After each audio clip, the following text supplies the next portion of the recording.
After Jesus returned to heaven, his disciples remained with the awesome task of taking the gospel to the whole world.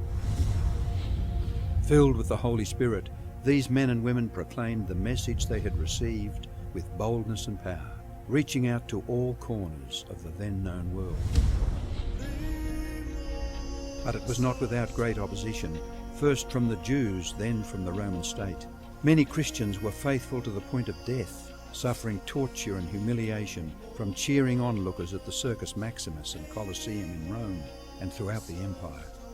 However, the blood of the martyrs only paved the way for the further spread of the gospel. After years of persecution by the Roman emperors, one of them, Constantine, professed conversion to Christianity in 312 AD.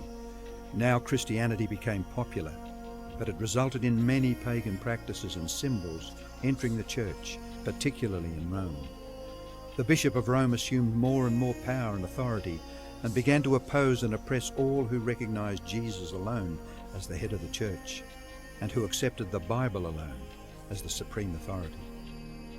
To escape this increasing persecution, God's true people withdrew to the wilderness areas of Europe.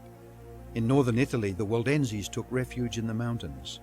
While many were slain, the light continued to shine in the darkness. God was still in control, and he began to raise up men like Wycliffe, Huss, Tyndale, Luther, Calvin and Zwingli to stand for his truth. They stood for the Bible alone, faith alone, and Christ alone. In 1798, in fulfillment of Bible prophecy in the book of Daniel, the religious and political supremacy of the Roman Church was temporarily reduced when General Berthier removed Pope Pius VI from his throne.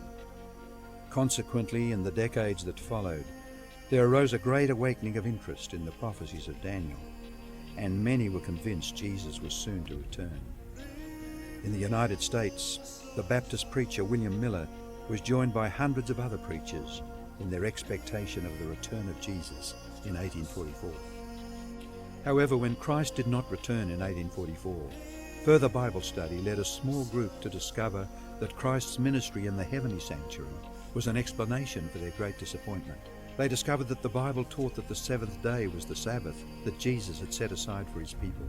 Slowly they came to understand that their mission was to preach the three angels' messages of Revelation 14. Their goal as Seventh-day Adventists was to preach with power the everlasting gospel and to prepare the world for Christ's return. More than 160 years have now passed, years that have brought 2 world wars, numerous military campaigns, financial depressions, the rise of atheism and secularism, as well as a booming world population, with natural disasters increasing in frequency and intensity.